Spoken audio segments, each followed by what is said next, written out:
Hallelujah ස්වාමීන් වහන්සේට ස්තුතිවන්ත වේවා. මේ අනර්ථ සුද්ධ සභා දවසේ අපිට දෙවියන් වහන්සේගේ මහිමාන්විත ගෘහයට පැමිණෙන්න බැරි වුණා. උන්වහන්සේව සැබෑස නමස්කාර කරන්න උන්වහන්සේ අපට අවස්ථාව දී තිබෙන නිසා අපි මේ ප්‍රේමණීය දෙවිඳුන්ගේ දෑතට මේ මුළු දේවිය බාර කරන්න යනවා. ඔබ හැම කෙනෙක්ම මුළු හදවතින් දෙවිඳුන්ට ගෞරව කරන්න. ස්වර්ගයේද පොළොවේද වැඩ වාසය කරන්නා වූ මෞංකාර ජීවමාන දෙවි පියාණනි, අපි ඔබගේ සුරක්ෂිත දෑතට ඔබ වහන්සේ අපට දී තිබෙන මේ සුද්ධ ගෘහය බාර කරනවා. දෙවි පියාණනි, ඔබගේ මහිමාන්විත ආත්මය මේ මැදේ තබුවසේම දැන් ස්වාමිනී නිවෙස් වල සිටමින් ඔබගේ නාම විශ්වාස කරන හැම කෙනෙක්ට ඔබ වහන්සේ පොරොන්දු පරිදි ඔබගේ ආත්මයන් වහන්සේ කරුණ කොටගෙන මඟ පෙන්වුව මැනව. මහිමාන්විත දෙවි පියාණනි, ඔබගේ සුරක්ෂිත දෑතට ස්වාමිනී මේ නමස්කාර සහභාගී වෙන හැම දරුවෙක්ම බාර කරලා යටත් කරලා සියලු ගෞරව වෙත රොසවලා ස්වාමිනී මේ දේශය බාර කරනවා. දෙවි පියාණනි, මේ රටේ ජනාධිපති අගමැති විරුද්ධ පක්ෂ නායකයා මැති අමාත්‍ය මන්ත්‍රීවරු ත්‍රිවිධ හමුදාව පොලිසිය ගමේ ග්‍රාම නිලධාරී නගරේ නගරාධිපති දක්වා සියල්ලම වෙත රොසවලා ස්වාමිනී ඔබගේ කැමැත්ත මේ පොළේ ගර්ව පිණිස ඔවුන්ට ඔබගේ ප්‍රඥාව දෙන්න ඔබ ඉදිරියට යටත් වෙන සලස්වන්න කියලා ස්වාමිනී ඔබගේ නිල්ලමින් මේ මුළු දේවිය ඔබ වෙත රොසවනවා. පියාණනි, යමෙක් යම් ස්ථානයක සිටමින් මෙත් සහභාගීත්වය දරනවද ස්වාමිනී ඔවුන්ට විරුද්ධව තිබෙන රෝග වේවා, පීඩා වේවා, විරුද්ධවාදීකම් වේවා, වෙහෙසකාරී තත්ත්වයන් වේවා, ස්වාමිනී දුරුකම ආත්ම වේවා, මොනියම් පීඩාකාරී තත්ත්වයන් නැද්ද ඒ සියල්ල මේ නමස්කාරයේ කරුණ කොටගෙන ඔවුන්ගේ ජීවිත වලින් ඉවත් වෙලා ඔවුන්ට ආශිර්වාදයේ සෙනගක් වෙන්න ඔබ වහන්සේ සලස්වු මැනව. දැන් ඔබගේ සුරක්ෂිත දෑතට මේ මුළු දේවිය බාර කරනවා. ඔබ වහන්සේ සියල්ලේ ගෞරව ලබන නිසා ස්තුතියි කියලා සියල්ල ඉදිරියේ කැප කරනවා. ඔබගේ පුත්‍ර නාසරි යේසුස් ක්‍රිස්තුස් වහන්සේගේ උතුම් වූ ජීවමාන නාමයෙන්. Hallelujah. ස්වාමීන් වහන්සේට ගෞරව වේවා. ජීවමාන දෙවියන් වහන්සේ ඔබ වහන්සේගේ නාමයට ගෞරව කරනවා ස්වාමීනි. ප්‍රමාණිත දෙවියන් වහන්සේ ඔබ වහන්සේගේ නාමයට ප්‍රශංසා පුදනවා දෙන වහන්සේ. ස්වාමීනි, ඔබ වහන්සේ ස්වර්ගයේද පොළොවේද බලයත් වූ දෙවියන් වහන්සේ. ඔබ වහන්සේ උතුම් වූ දෙවියන් වහන්සේ. ඔබ වහන්සේ වෙනුවෙන් ඔබගේ ජීවිතය පූජා කළා වූ දෙවියන් වහන්සේ. ස්වාමීනි, උදෑසන ඔබගේ කරුණාව සිහි කරලා, ඔබගේ අනුග්‍රහය සිහි කරලා, ඔබගේ කුරුසිය සිහි කරලා අපි ඔබ වහන්සේට ගෞරව කරනවා ස්වාමීනි. හාලෙලූයා. නමස්කාර වේවා ස්වාමීනි, ගෞරව වේවා, සසසුම වේවා ස්වාමීනි, ප්‍රශංසා වේවා දෙවියන් වහන්සේ. ස්වාමීනි දෙවියන් වහන්සේ ඔබ වහන්සේ අප නිසා ඔබ වහන්සේ රුධිරය සැලුවා. ස්වාමීනි ඔබ වහන්සේ අප නිසා ඔබ වහන්සේගේ ජීවිතය පූජා කළා. යෝදස්සන අපි ඔබ වහන්සේට ගෞරව කරමින් ඔබ වහන්සේගේ නාමය උසස් කරනවා ස්වාමීනි. හාලෙලූයා. නමස්කාර වේවා ස්වාමීනි, ගෞරව වේවා දෙවියන් වහන්සේ, අසසුම වේවා ස්වාමීනි. හාලෙලූයා. හාලෙලූයා ස්වාමීනි, ගෞරව වේවා ස්වාමීනි.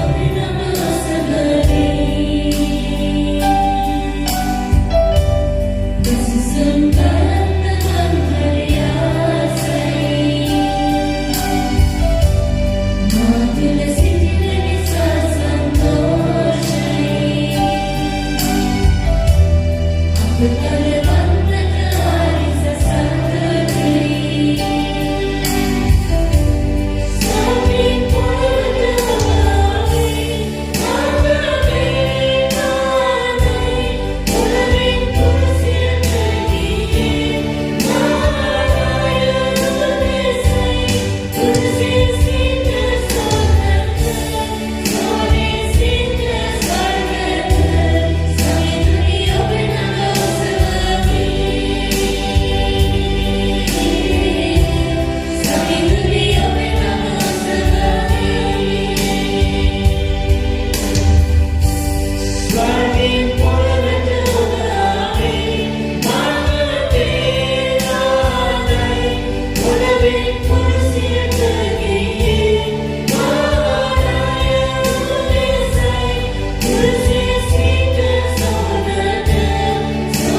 වහන්සේ කුරුසේ වැදලා වෙයිලා ස්වාමීනි වහන්සේ මෙදෙසා වහන්සේගේ රුධිරය සලවා ස්වාමීනි වහන්සේ ඉදෙසා වහන්සේගේ ජීවිතේ පූජා කළා හාලෙලූයා නමස්කාර වේ ස්වාමීනි ගෞරව කරනවා මහෝත්තමයන් වහන්සේ ප්‍රශංසා පුදනවා ජීවිතේ වහන්සේ ගෞරව වේවා ස්වාමීනි වහන්සේ අසසන වේවා බලවත් දෙවියන් වහන්සේ නමස්කාර වේවා හාලෙලූයා ස්වාමීනි දෙවියන් වහන්සේ ප්‍රේමාන්විත දෙවියන් වහන්සේ ස්වර්ගයේ පොළොවේ බලයෙන් කවුරුන වහන්සේ සිරුරම වලට වඩා උසස් ප්‍රමේය දෙවියන් වහන්සේ සියල්ලට වඩා බලයෙන් කවුරුන වහන්සේ ආසන්න පොළොවේ ආසියන ජලයේ සියල්ලේ බුදුමදේ කරන්නා දෙවියන් වහන්සේ ප්‍රශංසා වේවා ස්වාමීනි නමස්කාර වේවා ජීවමාන දෙවියන් වහන්සේ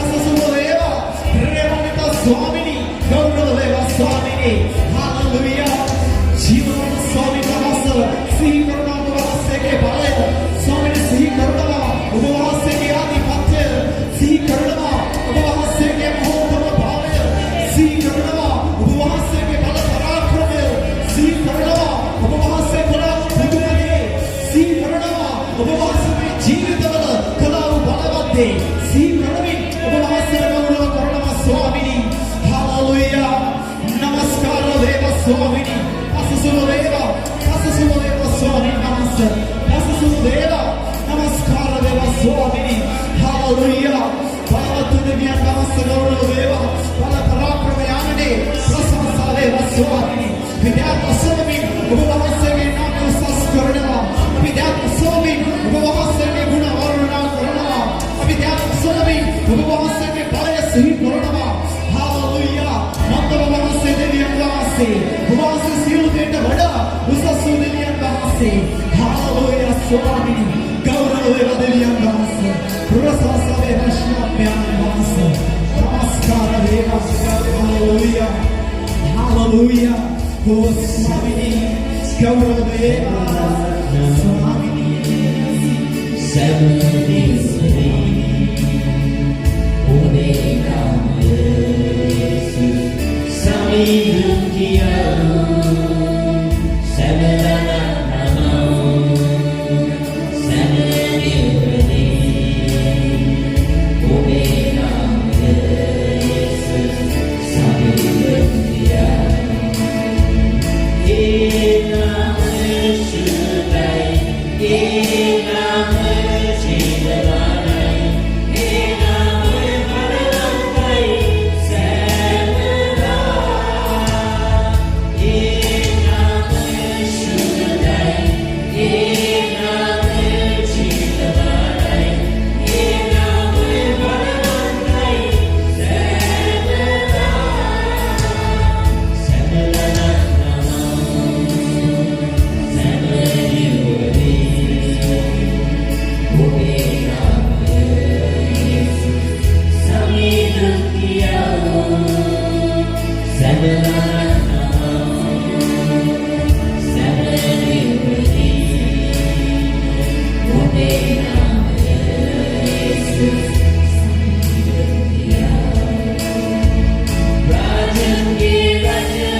ස්තුති කරනවා ඔබ වහන්සේගේ කරුණාව නිසා.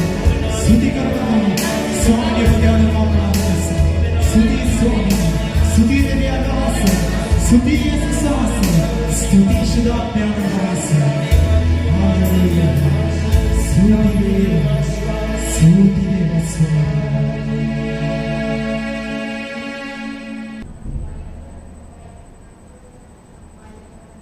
හලෙලුයා. දෙවියන් වහන්සේට සියලු ගෞරවයත් මහිමයත් වේවා.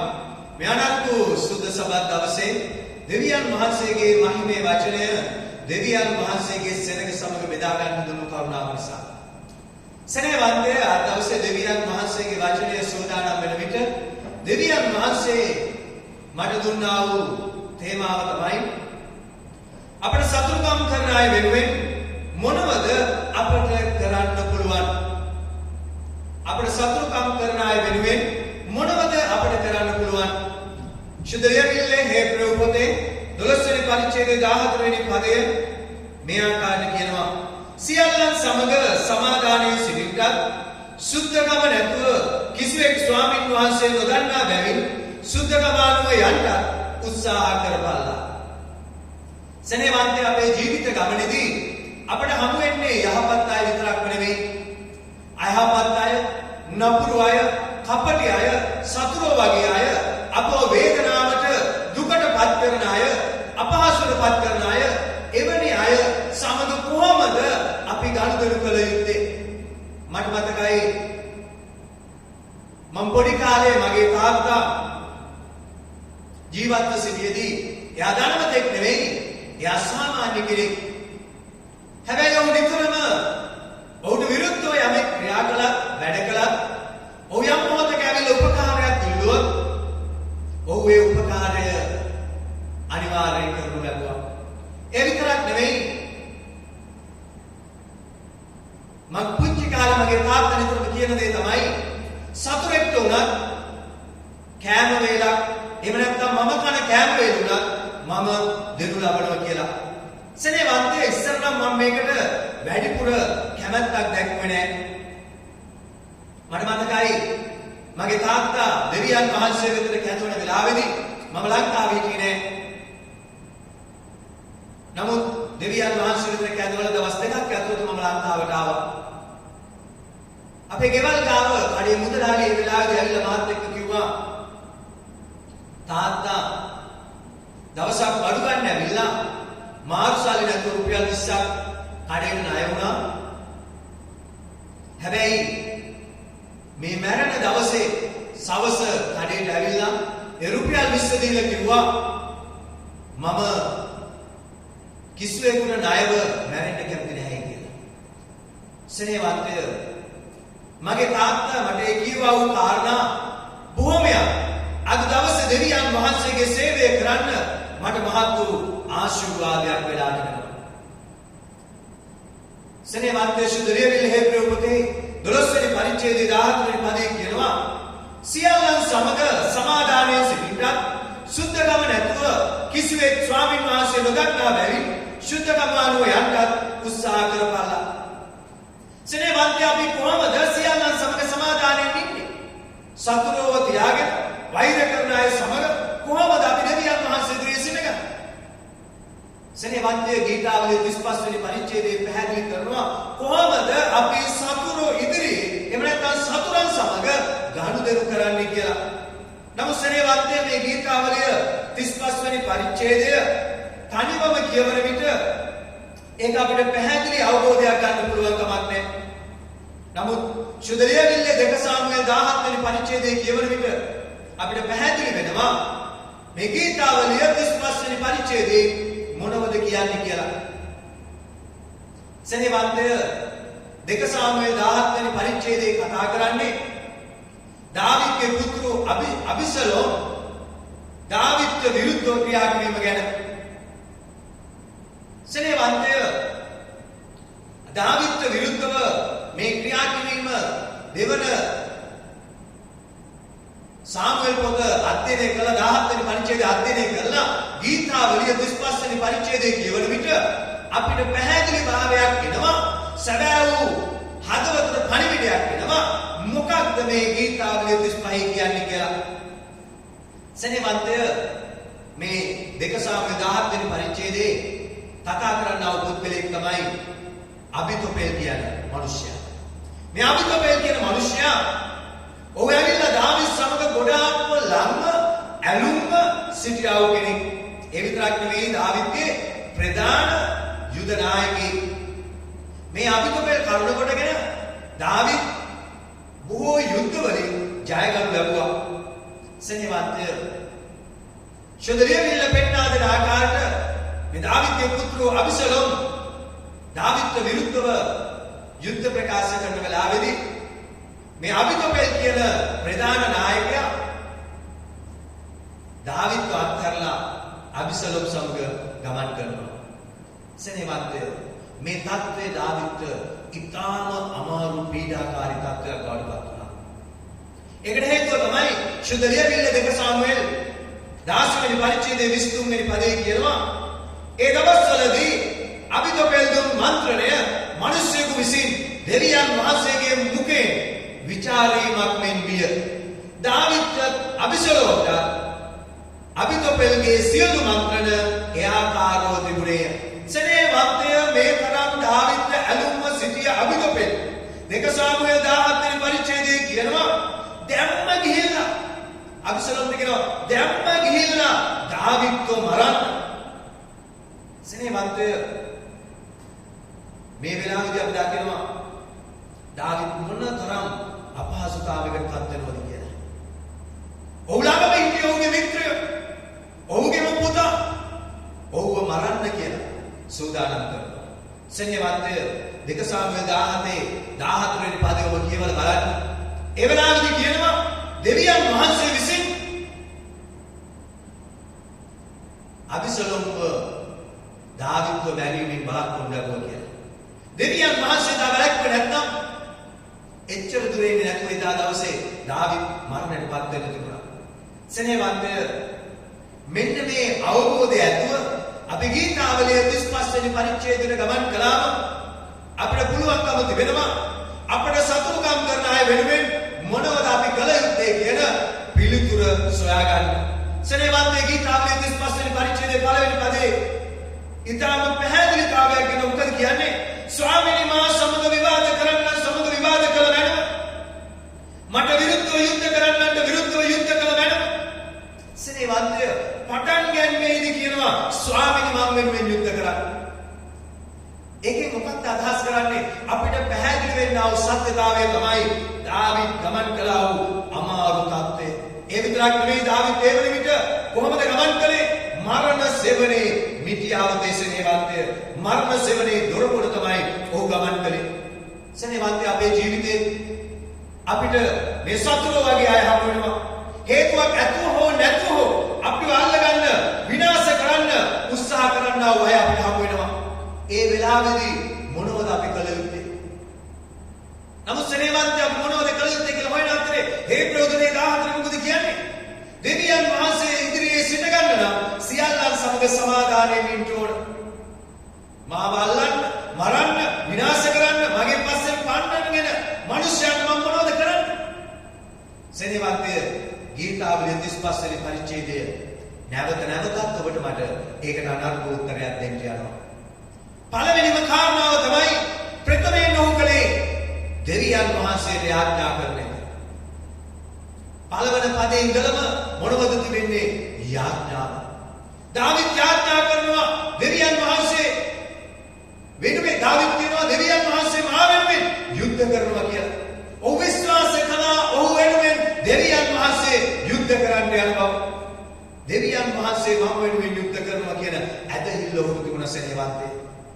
අපි දෙවියන් වහන්සේ අදහනවා කිව්වට දාවිද් වගේ මට සතුරෙක් ඉන්න විට එහෙම නැත්නම් දාවිද් වගේ සතුරෙක් මාව පස්සෙන් පන්නගෙන විට අපිට පෙනෙන්න යනවා දැනෙන්න යනවා අපේ ඇදහිල්ල කුමක්ද කියලා. සෙනෙහවන්තය අපිට හැරියටම අපේ ඇදහිල්ල පැහැදිලි වෙන තැන තමයි සතුරෙක් අපේ පස්සෙන් පන්නගෙන එන වෙලාවෙදී අපේ විශ්වාසය කුමක්ද කියන එක. සෙනෙහවන්තය ආයුධ ගැන විශ්වාස කරන අය ආයුධ වලින් යුද්ධ කරන්න යනවා. මුදල් ගැන විශ්වාස කරන අය මුදල් වලින් යුද්ධ කරන්න යනවා. මනුෂ්‍යයන් වෙතට යනවා. නමුත් අපි දාවිත් වගේ දෙවියන් වහන්සේ විශ්වාස කරන අය. හලෙලූයා. හලෙලූයා. දෙවියන් වහන්සේ අදහනවා කියන්නේ අපේ මුළු ජීවිත රටාවම වෙනස් වෙන්න යනවා. සෙනෙවන්තය අප පසුපස්සේ සතුරු වගේ යම් අය පන්නනවා නම් කළ යුතු ප්‍රධානම කාරණාව දෙවියන් වහන්සේගේ ආඥා කිරීමයි. හලෙලූයා. සෙනෙවන්තය ගීතාවේ 35 වෙනි පරිච්ඡේදයේ 3 වෙනි පදයේ කියනවා හෙල්ලයක් ඇදමා ලූ බඳින්නන් වැළැක්වුව මැනව මම තාගේ ගැලවීමයි මාගේ ආත්මයට කිව මැනව. සෙනෙවන්තය දාවිද් කියනවා ස්වාමීනි මට කතා කරන්න මාව ගැලවුවා කියලා කියන්නේ. සෙනෙවන්තය දාවිද් මේ දක්වා යාඥා කළේ ඇත්ත. නමුත් ඇදහිල්ලෙන් යුද්ධ කරන්න හරි අමාරු දෙයක්. ඒකට හේතුව උත්තරය ලබා ගන්න අපිට හදිස්සි. නමුත් ඒ වෙලාවේදී අපිට පේන්නේ දෙවියන් වහන්සේ මුකුත්ම කරන්නේ නැතුව ඉන්නවා වගේ. ශුද්ධලියවිල්ලේ ගීතාවේ 35 වෙනි පරිච්ඡේදයේ 17 වෙනි පදේ කියනවා ස්වාමීනි ඔබ කොපමණ කල් බලා සිටිනසේද? සෙනෙවන්තය සතුරෙක් පස්සෙන් පන්නගෙන ඉද්දි යාඥා කරන එක ලෙහෙසි දෙයක් නෙවෙයි. ඒකට හේතුව මට පිළිතුරු හදිස්සි.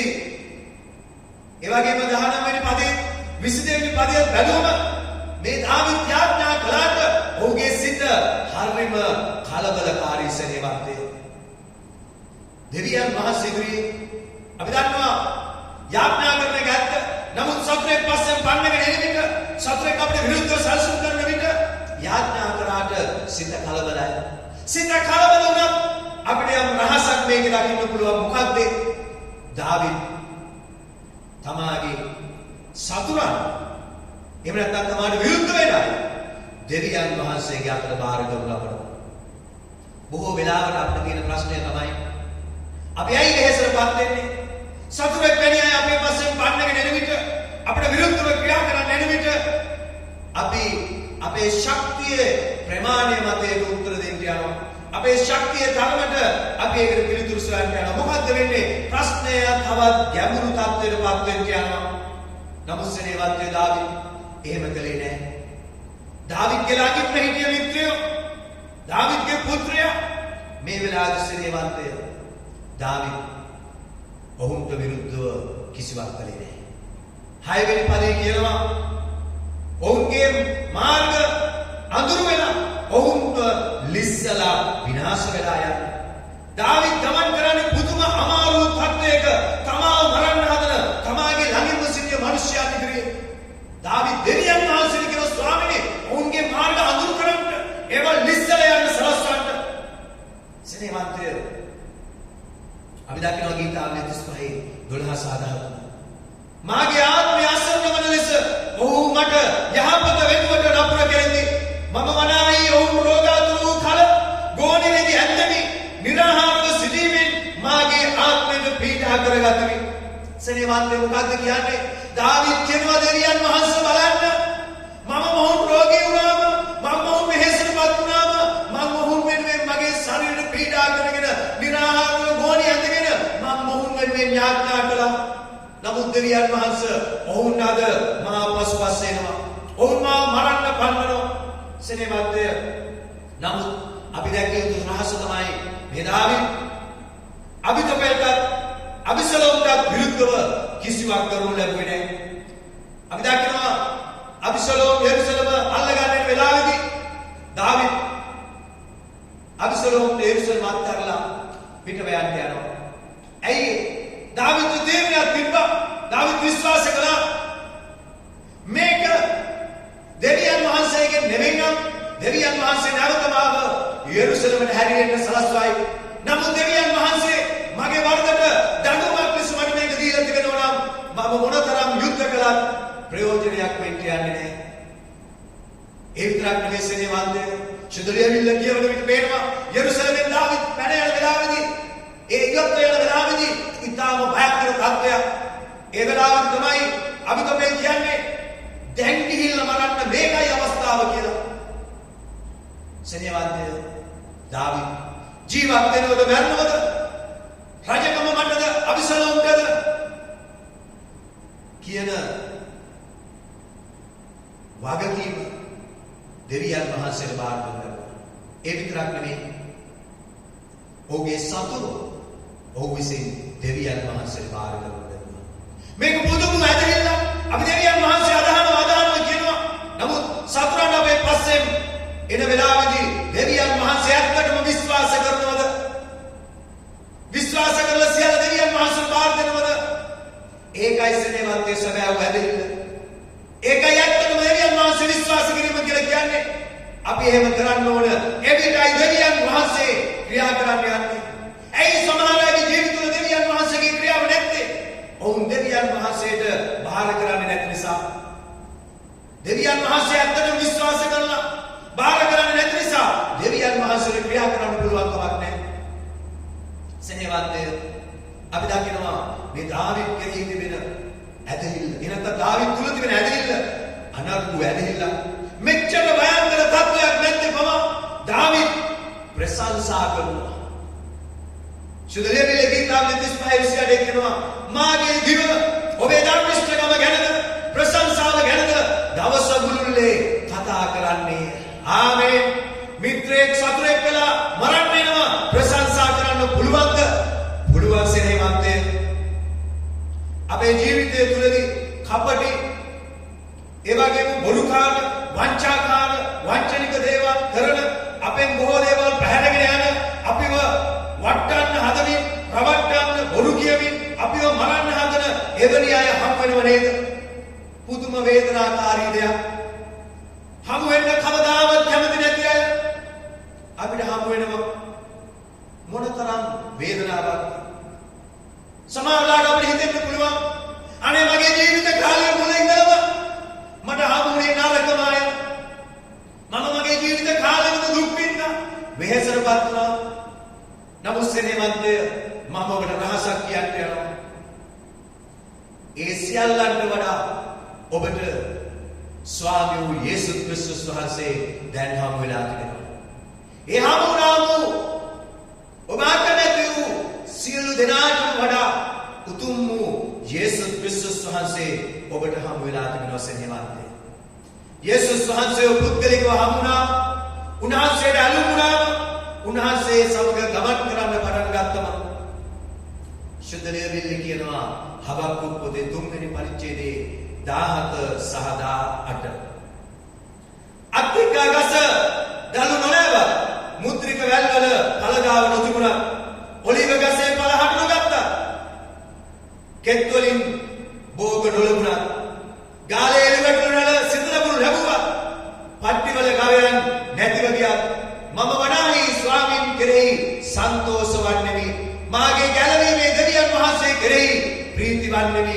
සෙනෙවන්තය දෙවියන් වහන්සේට ලං වුණාම දෙවියන් වහන්සේ සමග ඇලුම් වුණාම හබක්කුක් කියනවා මට මොනව නැතුව ගියත් මා තුළ ප්‍රීතිය පවතින්න යනවා. Hallelujah hallelujah. හබක්කුක් දෙවියන් වහන්සේ දැන ගැනීම නිසා මොනව නැති වුණත් හබක්කුක් කියනවා මගේ ජීවිතයට ඒක මහත් වූ ප්‍රීතියක් කියලා. Hallelujah hallelujah. සෙනෙවන්ත යේසුස් වහන්සේ හමුුණු නිසා අපිට ප්‍රීතිය තියෙනවා. අප ආවට ඉන්න සියල්ලම අපේ සතුරු බවට පත් වුණා. අපට ආවට ඉන්න සියල්ලම සතුරු වෙන්න පුළුවන්ද? පුළුවන් සෙනෙවන්තය. ස්ටේපන් සතුරු වුණා ඔක්කොම. ස්ටේපන් ආවට ඉන්න ඔය ඔක්කොම සතුරු වෙනා. ස්ටේපන්ට ගල් ගැහුවා. මැරණකම් ගල් ගැහුවා. හැබැයි සුද්ධ ලියවිල්ල කියනවා ස්ටේපන්ගේ මූණ දේව දූතයෙක් වෙන්නුණා කියලා. කියනවා ඒ විතරක් නෙවෙයි ඔහුට ගල් ගැසුවා වයට ආශිර්වාද කළා කියලා. සෙනෙවන්තය අපිටත් යේසුස් වහන්සේ හමු වෙලා තියෙනවා. ඒ නිසා සතුරු අපපස්පස්සේ ආව අපිට ප්‍රශංසා කරන්න හැකියාවක් තියෙන්න ඕන. සතුරු අපපස්සේ ආව අපිට ප්‍රශංසා කිරීමේ හැකියාවක් තියෙන්න ඕන. ඇයි ඒ රහස? මොකද ඒකට රහස?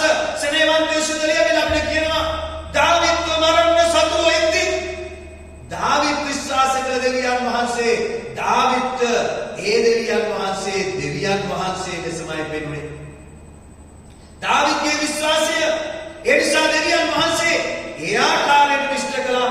මොකක්ද සිද්ධ වුනේ? අබිතෝපෙල් දැනගත්ත ඔහුගේ මන්ත්‍රණය වැරදුනා කියලා ඔහු නැවත ඔහුගේ ගමට හැරී ගිහිල්ලා ඔහු විසින්ම ඔහුගේ ජීවිතය නැති කරගත්තා. ඊට පස්සේ නේවන්තය අබිසලෝම් ගස් දෙවලක හිර වෙලා ඒ ස්ථානයේදී මරණයටපත් වුණා. සෙනෙවන්තය අපේ කෝපය ඇති වෙන වෙලාවදී අපි වෙහෙසට අමාරුකමට පත් වෙන වෙලාවදී අපි ඒක පිළිතුරු සොයන්න යන්නේ නැතුව අපි ඒක අපේ දෙවියන් වහන්සේට බාර කළ විට දෙවියන් වහන්සේ අපි වෙනුවෙන් යුද්ධ කරන්න යනවා. Hallelujah hallelujah. මරණ සෙවණේ මිත්‍යාවදී ගිය සෙනෙවන්තය ජීවත් වීමේ මාර්ගයක් අපිට ඉතුරුව තිබෙනවා. ආමේන්. ගීතාවලිය 84 5 කියනවා තමාගේ ශක්තිය ඔබ තුලේ යත්තා වූ සියොන්ට යන මාවත් තමා තුලේ යත්තා වූ මිනිසයා ආශිර්වාද ලද්දේ. Hallelujah hallelujah. නිකම්ම මාර්ගයක් නෙවෙයි. යේසුස් වහන්සේත් එක්ක සිටින විට ආලෝකයේ මාර්ගය අපිට පේන්න යනවා. මොනම අමාරු දෙයක් වුණත් ඒක අපිට අමාරුවක් වෙන්න යන්නේ නැහැ. මොනම ආකාරයක අපිට විරුද්ධව සතුරා ආවරගෙන ආවත් අපිට ඒකෙන් විනාශයක් සිදු වෙන්න යන්නේ නැහැ. ඒකට හේතුව සෙනෙවන්තය අපි එය දෙවියන් වහන්සේට බාර දෙන්න නිසායි. සෙනෙවන්තය මිතුරන් ලෙස ඉඳලා සතුරු බවට පත් වෙච්ච තමාගේ ළඟින්ම ඉන්න තමාගේ පුත්‍රයා පවා ඔහුට විරුද්ධව ආපලාවදී සෙනෙවන්තය දාවිද් කිසි ලෙසකින් ඔවුන්ට විරුද්ධව ගියේ නැහැ. ඒ සමන් අද දවසකට කියනවා ශුද්ධලිය විල අපි කතා කරන ලෙස අපිට විරුද්ධව සතුරුකම් කරන අය විට අපේ ළඟින් ඉන්න අය අපිට විරුද්ධව ක්‍රියා කරන විට කිසිම සැකයක් නැතුව අපි ඒක අපේ දෙවියන් වහන්සේට බාර කරනවා. දාවිද් සෙනෙවන්තය ශුද්ධලිය විල්ලේ ගීතාවලිය 35 කියනවා දාවිද් ඔවුන් ගැන සාප කරන තරමට දෙවියන් වහන්සේ ඉදිරියේ මොර ගැසුවා. කොහොමද කිව්වේ ස්වාමිනේ ඔවුන්ගේ මාර්ග අඳුරු වේවා. ඔවුන්ගේ පය ලිස්සලා යන්න කියලා කිව්වා. නමුත් සෙනෙවන්තය දාවිද් ඔවුන්ට විරුද්ධව කිසිවක් කළේ නැහැ. මම ඔබට කියනවා සෙනෙවන්තය ඔබ ළඟින් ඉන්න අය ඔබට විරුද්ධව ඉන්නවනම් යමෙක් ඔබට සතුරෙක් වෙලා ඉන්නවනම් ඔබ ඔබේ දෙවියන් වහන්සේට කාරණාව බාර දෙන්න. එවිට දෙවියන් වහන්සේ ඔබට උත්තර දෙන්න යනවා. හලෙලූයා. ස්තුති වේවා. සෙනෙවන්තය අපි අපේ දෙවිඳුන් ඉදිරියේ නැගී සිටිමු. අපි දෙවිඳුන් ඉදිරියේ අපේ දෑන් දීරට ඔසවමු. අපි විනාශ කරන්න කවුරු සතුරෙක් ලෙස ආවත් අපි ගැටෙන්න යන්න එපා. අපි ඒක අපේ දෙවියන් වහන්සේට බාර කරමු. දාවිද්ගේ දෙවියන් වහන්සේ අපේ දෙවියන් වහන්සේ. ඒ නිසා සෙනෙවන්තය අපි එසවව දැන් දෙවිඳුන්ට ගෞරවයක් මහිමයක් පිරිසොසෝ. අපි කියමු ස්වාමිනේ මේ උදෑසන මම ඔබේ පාමුලට ආවා. සෙනෙවන්තය ඔබ අතර ඉන්න පුළුවන්. ඔබට විරුද්ධව ඔබ ළඟින් හිටිය අය ඔබට විරුද්ධව නැගිටින අවස්ථාවල් තියෙන අය දැනටමත් ඔබ පස්සේ සතුරු පන්නලා ඉන්න පුළුවන්. ඔබ විනාශ කරන්න, ඔබ මරන්න, ඔබ අල්ලගන්න, ඔබ නැති කරන්න සොයලා ඉන්න පුළුවන්. සෙනෙවන්තය ඒ වෙලාවට තමයි ඔබේ විශ්වාසය දකින්න පුළුවන්. ඔබ විශ්වාස කරන්නේ මුදල් නම් ඔබ ඒ උසාවේ මුදල් යුද්ධයට පාවිච්චි කරයි. ඔබ විශ්වාස කරන්නේ මනුෂ්‍යයන් නම් ඔබ මනුෂ්‍යයන් අතර ගමන් කරයි.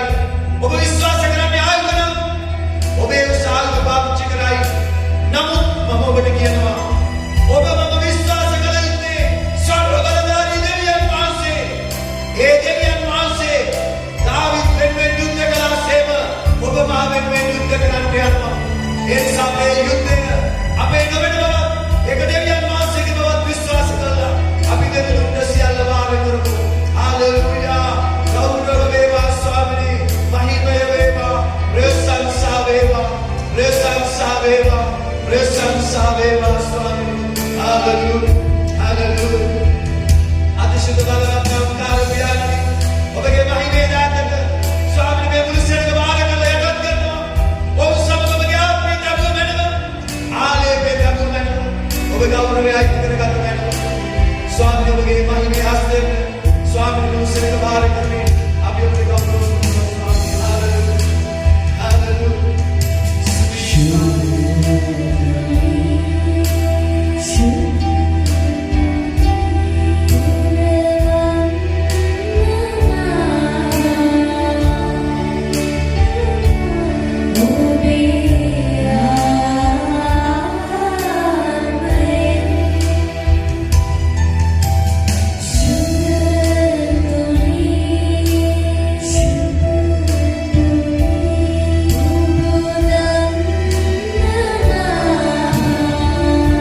කොටගෙන ස්වාමීන් වහන්සේ ඔවුන් වෙනුවෙන් සැබෑ ලෙස යුද්ධ කරන තැනැත් වහන්සේ බව ඔවුන්ට දැනෙන්න ඔබ වහන්සේ සැලැස්වුවා. පියාණෝගේ ශුද්ධ දාත මුළු සෙනඟ බාර කර ස්වාමීන් අපි රෝගීව ස්වාමීන් ඉන්නවද පියාණන් අපි ආඥා කරන ඒ ස්වාමීන්ගේ නාමයෙන් මේ වචනේ කර්ම කොටගෙන ඔවුන්ගේ සුවය නිදහස් කරන දෙවියන් වහන්සේ ඔබයි කියලා ඔවුන්ට ප්‍රකාශ කරන්න කරුණාව දුන්නා. දෙවියන් උත්තමන් කරන ඕනෑම තත්ත්වයකින් ස්වාමීන් වහන්සේ තත්ත්වයකට පැමිණෙන්න වහන්සේ ඔවුන් වෙනුවෙන් සිටින බව දැනෙන්න සැලැස්වුවා. සියලු ගෞරවය ඔබට දීලා ඔබ ඉදිරියට කරනවා. ඔබගේ දාස ලෙස මුළු සෙනඟට ආශිර්වාද කරනවා. ආශිර්වාද කරන සාස්තුතිය කරනවා. ස්වාමීන් ආශිර්වාද කරන සා ගෞරව කළා. දැන් ස්වර්ගයේ වැඩසිටින දෙවියන් වහන්සේගේ උතුම් වූ කරුණාව නාසරේ යේසුස් ක්‍රිස්තුස් වහන්සේගේ නොමින ප්‍රේමය සුදාත්මයන් වහන්සේගේ මඟ පෙන්වීම සානුග්‍රහය වහන්සේගේ නැවත පැමිණීම දක්වා සියල්ලන් සමග වේවා.